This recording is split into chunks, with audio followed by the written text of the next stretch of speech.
परम सत्कायो गुरु प्यारी सात संगत जी, राधा स्वामी जी।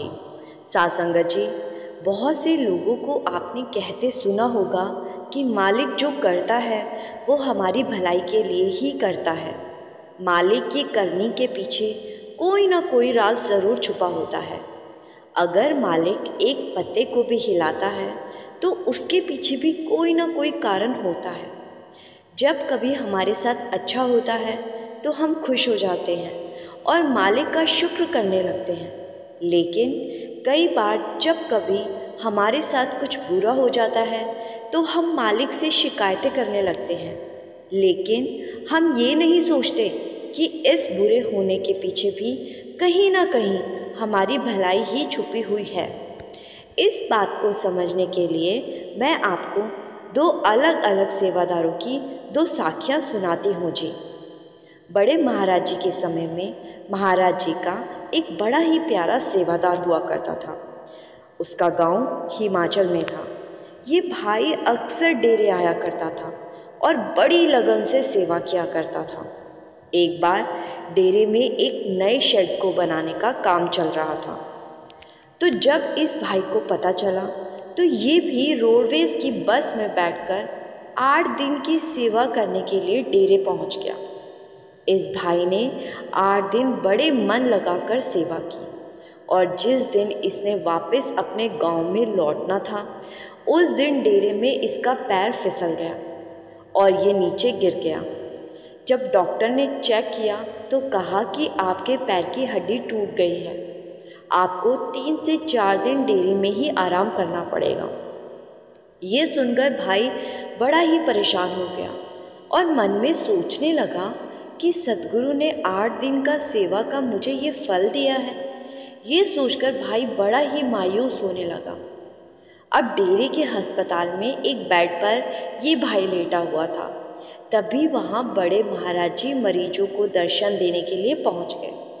सभी मरीजों के साथ महाराज जी ने बारी बारी से बात की, सबका हाल लिया और जब इस भाई की बारी आई तो महाराज जी ने कहा, आज रात को भजन सिमरन पर ज़रूर बैठना। ये कहकर महाराज जी वहाँ से चले गए। महाराज जी तो जानी जान थे कि इस भाई के मन में क्या सवाल उठ रहे हैं, तो महाराज जी ने इसके सवालों का जवाब देने के लिए कहा था कि आज भजन सिमरन पर ज़रूर बैठना। फिर जब रात हुई तो ये भाई भजन सिमरन पर बैठ गया और महाराज जी की कृपा से इसकी सूरत ऊपरी मंडलों में पहुंच गई। वहाँ इसने जो कुछ भी देखा वो देखने के बाद इसको इसके सवाल का जवाब मिल गया। इसके मन में बार बार यही सवाल उठ रहा था कि 8 दिन सेवा करने के बाद मुझे ये फल मिला कि मेरे पैर की हड्डी टूट गई।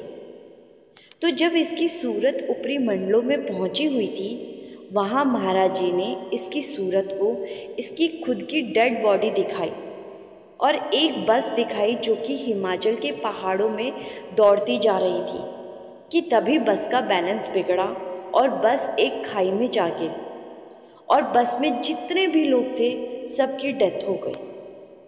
महाराज जी ने इसको दिखाया कि बस में सवार सभी लोगों की डेड बॉडी को बाद में बाहर निकाला जा रहा था और उनमें से एक बॉडी इस भाई की भी थी। फिर महाराज जी ने इस भाई को कहा, तेरे साथ होना तो यही था यह, लेकिन क्योंकि तू सद्गुरु की शरण में आया हुआ है इसीलिए तेरे ये कर्म सिर्फ तेरे पैर की हड्डी टूटकर ही कट गए।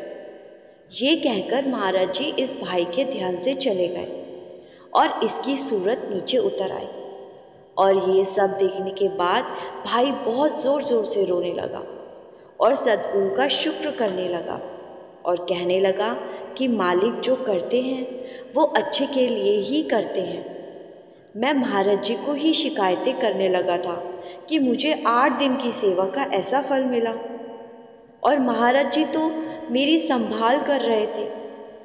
इसके बाद 4 से 5 दिन के बाद जब ये थोड़ा चलने लायक हुआ तो अपने गांव सही सलामत वापस पहुंच गया और गांव में जाकर इसको पता लगा कि 4 दिन पहले पंजाब से आने वाली एक बस खाई में गिर गई थी। लेकिन ये सब तो ये भाई पहले से ही जानता था। इसके मुख से बार बार सद्गुरु के लिए शुक्र निकल रहा था। साध संगत जी, उस बस का एक्सीडेंट होना तो लिखा था, लेकिन सद्गुरु कैसे अपनी रूहों को काल से बचा लेते हैं, ये आज आपने भी देखा। इस सेवादार के जैसे ही बाबा जी का एक और सेवादार हुआ करता था, जो कि एक व्यापारी था और अक्सर पानी वाले जहाज़ में बैठकर दूसरे देश में जाया करता था। एक बार ये भाई जहाज़ से दूसरे देश जा रहा था कि रास्ते में समुंदर में तूफान आ गया और जहाज़ डूबने लगा। चारों तरफ अफरा तफरी मच गई। फिर इसका सिर जहाज़ के एक टुकड़े से टकराया और ये बेहोश हो गया। जब होश आया तो खुद को एक अनजान और सुनसान टापू पर जिंदा देखकर सेवादार बड़ा ही खुश हुआ और बाबा जी का धन्यवाद करने लगा कि उन्होंने सेवादार की जान बचा ली। जब टापू पर चारों तरफ नज़र घुमाकर देखा तो वो टापू एकदम सुनसान था और दूर दूर तक कोई दिखाई नहीं दे रहा था। ये देखकर सेवादार परेशान हो गया और बाबा जी से अरदास करने लगा कि बाबा जी, मुझे यहाँ से निकालो, ऐसे तो मैं यहाँ मर जाऊँगा और किसी को पता भी नहीं चलेगा कि मैं कहाँ हूँ। बाबा जी से बहुत अरदास की और ऐसे ही 2-3 दिन बीत गए।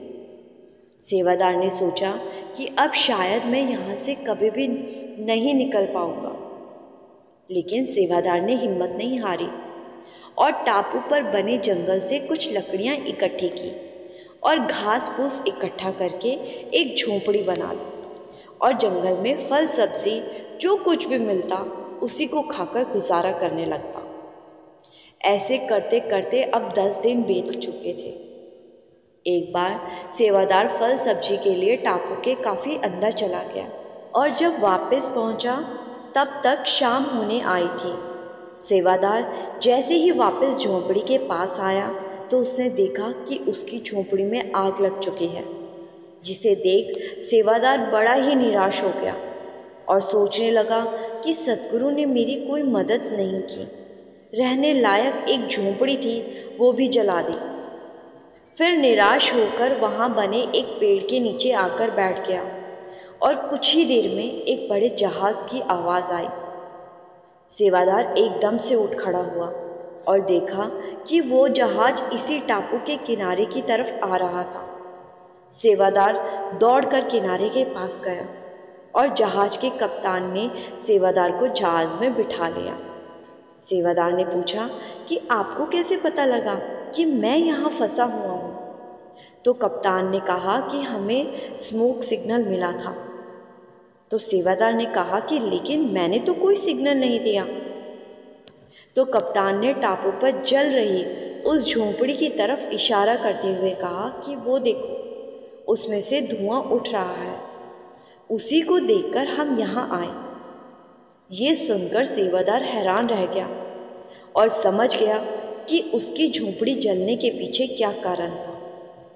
अभी कुछ देर पहले बाबा जी से शिकायत करने वाला सेवादार अब मन ही मन बाबा जी का शुक्र करने लगा, क्योंकि अब उसको समझ आ चुकी थी कि मालिक जो करते हैं हमारी भलाई के लिए ही करते हैं।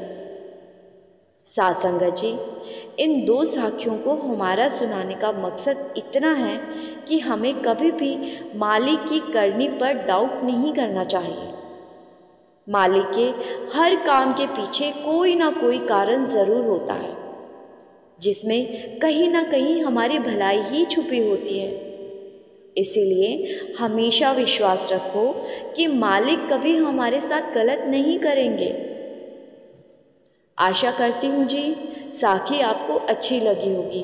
कमेंट में राधा स्वामी लिखना मत भूलिए जी, और संगत के अपने इस चैनल रूहानी सफ़र को सब्सक्राइब कर इस चैनल का एक हिस्सा ज़रूर बनिए जी।